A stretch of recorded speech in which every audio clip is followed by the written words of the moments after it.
يا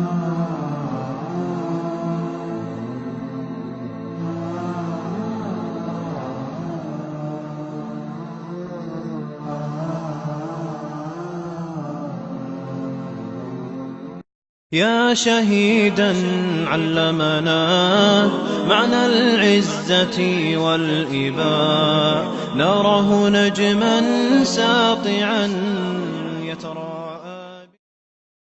আবু কুদামা রাহিমাহুল্লাহ আমাদের সালাফদের মধ্য হতে তিনি একজন বড় মুজাহিদ ছিলেন।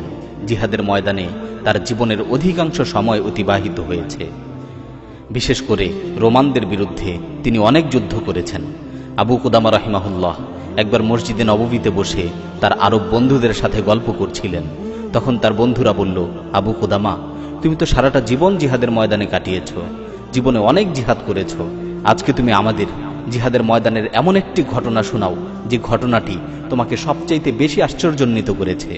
আবু কুদামা রাহিমাহুল্লাহ বললেন, আচ্ছা শোনো, আমরা একবার রোমানদের বিরুদ্ধে জিহাদ করার জন্য ফোরাত নদীর তীরে অবস্থিত দিকা নামক শহরের উপর দিয়ে যাচ্ছিলাম। পথিমধ্যে আমি একটি উট কেনার জন্য এক জায়গায় যাত্রা বিরতি করলাম। আমাদের অবস্থানের খবর শুনে একজন মহিলা আসলো। সে আমার সাথে দেখা করল এবং বলল, আমার স্বামী জিহাদের ময়দানে শহীদ হয়েছেন, আমার কয়েকজন ছেলেও জিহাদের ময়দানে শহীদ হয়েছে, আমার কয়েকজন ভাই ছিল, তারাও জিহাদের ময়দানে শহীদ হয়ে গেছেন। এখন শুধুমাত্র আমার একটি ছেলে আছে আর ছোট্ট একটি মেয়ে আছে। আমার ছেলেটির বয়স 15 বছর।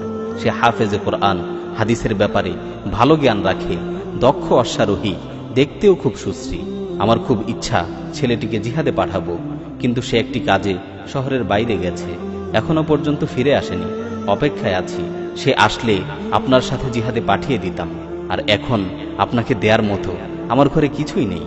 আফসোস, এত মহান একটি জিহাদ হচ্ছে আর আমি এটা থেকে বঞ্চিত থাকব, এটা তো কিছুতেই হতে পারে না। তখন তিনি ধুলোয় মাখা কয়েকটি মাথার চুল দিয়ে বললেন, এই চুলগুলোকে ঘোড়ার লাগাম হিসাবে ব্যবহার করবেন, যাতে এই বরকতময় জিহাদে অংশগ্রহণ করা থেকে আমি কিছুতেই বঞ্চিত না হই।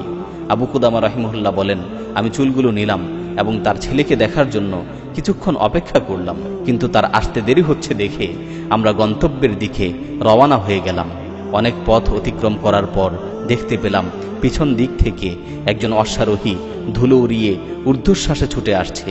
কাছে আসার পর সেই অশ্বারোহী যুবক আমাকে চাচা বলে ডাক দিল এবং পরিচয় দিয়ে বলল, আমি ওই মহিলার সন্তান যিনি আপনাকে জিহাদের জন্য চুল দান করেছেন। আমি আপনার সাথে জিহাদে অংশগ্রহণ করতে চলে এসেছি। আবু কুদামা রাহিমাহুল্লাহ বলেন, আমি লক্ষ্য করলাম যে ছেলেটি একেবারেই ছোট, 14-15 বছর বয়স হবে মাত্র, আর জিহাদ তো তার উপর আবশ্যকও নয়।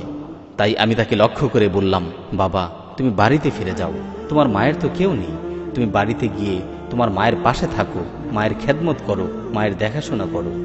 তুমি আপাতত ফিরে যাও, পরে বড় হয়ে জিহাদে অংশগ্রহণ করো। ছেলেটি বলল, চাচা, আমার মা আমাকে শেষ বিদায় দিয়েছেন, তিনি আমাকে আপনার সাথে জিহাদে যেতে বলেছেন, আর আমি ভালো ঘোড়সাওয়ার ও দক্ষ তীরন্দাজ। আপনি আমাকে সাহসী যোদ্ধা হিসাবে পাবেন, কখনো যুদ্ধ থেকে পৃষ্ঠ প্রদর্শনকারী হিসেবে পাবেন না। আপনি আমাকে সাথে নিয়ে নিন। অনেক কাকুতি মিনতি করার পর আমি তাকে সাথে নিয়ে নিলাম। আমরা কিছু পথ অতিক্রম করে এক জায়গায় তাঁবু গাড়লাম ও যাত্রা বিরতি দিলাম। মুজাহিদিনরা সবাই রোজা রেখেছিলেন, তাই সফর করে সবাই ক্লান্ত পরিশ্রান্ত। বিকালবেলা খাবার রান্না করতে হবে। ছেলেটি বলল, চাচা, আপনারা সবাই রোজা রেখেছেন, আপনারা তো ক্লান্ত, তাই দেন, রান্না বান্নার কাজটা আমিই করি। সে জোর করে বলল, তাই রান্নার দায়িত্বটা তাকেই দেয়া হলো। মুজাহিদিনরা ঘুমিয়ে পড়লেন। রান্না করে এক পর্যায়ে সেও ঘুমিয়ে পড়ল।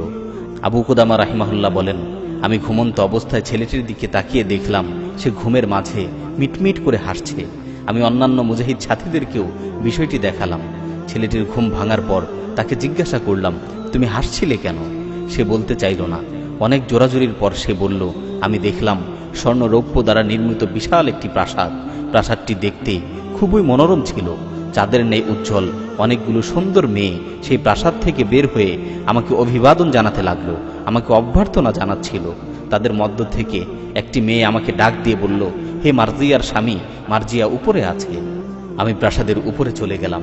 উপরে গিয়ে দেখি খুব সুন্দর একটি মেয়ে বসে আছে, যার উজ্জ্বলতা সূর্যের আলোকেও হার মানায়। আমি তাকে স্পর্শ করার জন্য তাড়াহুড়া করছিলাম। সে আমাকে বলল, ধৈর্য ধরো, এখনো সময় হয়নি, আগামীকাল দুপুরে তুমি আমার সাথে সাক্ষাৎ করবে। এরপর আমার ঘুম ভেঙে গেল। আবু কুদামা রাহিমাহুল্লাহ বলেন, পরের দিন রোমানদের বিরুদ্ধে আমরা তুমুল যুদ্ধ শুরু করলাম। এক পর্যায়ে আমরা বিজয় লাভ করলাম, রোমানরা পরাজিত হলো। যুদ্ধ শেষে দেখা গেল আমাদের অনেক সাথী আহত হয়ে ময়দানে পড়ে আছে। সাথীরা তাদেরকে তুলছে। আমিও আহত সাথীদের মাঝে মনে মনে ওই ছেলেটিকে তালাশ করছিলাম। চারদিক ঘুরে ঘুরে দেখছিলাম সে কোথায় আছে, কিন্তু তাকে খুঁজে পাচ্ছিলাম না। হঠাৎ দেখতে পেলাম সেই ছেলেটি রক্ত মাখা অবস্থায় পড়ে আছে। আমি দৌড়িয়ে ওর কাছে গেলাম।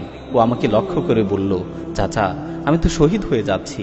আমার এই রক্ত মাখা জামাটা আমার মাকে নিয়ে দিবেন, আর বলবেন আপনার ছেলে তার ওয়াদা পূর্ণ করেছে, সে লড়াই করতে করতে বিজয় এনেছে, সে পিছু হটেনি। এতে করে আমার মা সান্ত্বনা পাবে। আর বাড়িতে আমার ছোট একটা বোন আছে, বাড়িতে তো কেউ ছিল না, তাই ও আমার কাছেই থাকতো। আমি ওকে অনেক আদর করতাম। ও আমাকে বাড়ি থেকে বের হতে দিত না, সবসময় ভাইয়া ভাইয়া বলে ডাকতো। আপনি যখন বাড়িতে যাবেন তখন আমার ছোট বোনটাকে একটু সান্ত্বনা দিবেন, আর আমার মাকে সান্ত্বনা দিয়ে বলবেন আমি শহীদ হয়েছি, আপনি সৌভাগ্যবান শহীদের মা। আর চাচা, আমি যে আপনাকে স্বপ্নে দেখা মার্জিয়ার কথা বলেছিলাম, মার্জি আমার মাথার পাশেই দাঁড়িয়ে আছে, সে আমার জন্য অপেক্ষা করছে। এই বলে ছেলেটি শহীদ হয়ে গেল। আবু কুদামা রাহিমাহুল্লাহ বলেন, পরবর্তীতে আমরা যখন ফিরে আসছিলাম তখন সেই ছেলেটির বাড়িতে গেলাম। বাড়িতে গিয়ে দেখি দরজায় ওর ছোট বোনটি দাঁড়িয়ে আছে। আমি ওকে বললাম, তোমার মাকে ডাকো। ছেলেটির মা আসলো এবং আমাকে বলল, আপনি কি আমাকে সান্ত্বনা দিতে এসেছেন না সুসংবাদ দিতে এসেছেন? আমি জিজ্ঞাসা করলাম, সান্ত্বনা কোনটা আর সুসংবাদ কোনটা? সে বলল, আমার ছেলে যদি সুস্থ অবস্থায় ফিরে আসে তাহলে আমাকে সান্ত্বনা দিন, আর আমার ছেলে যদি শহীদ হয়ে থাকে তাহলে এটা হবে আমার জন্য সুসংবাদ। আবু কুদামা রাহিমাহুল্লাহ বললেন, আলহামদুলিল্লাহ, আপনার ছেলে বীরত্বের সাথে লড়াই করতে করতে আল্লাহর রাস্তায় শহীদ হয়েছে, সে পিছু হটেনি। তখন ওই মহিলা বললেন, সমস্ত প্রশংসা ওই সত্তার যিনি আমার এই ছেলেকে পরকালে নাজাতের ওসিলা বানালেন।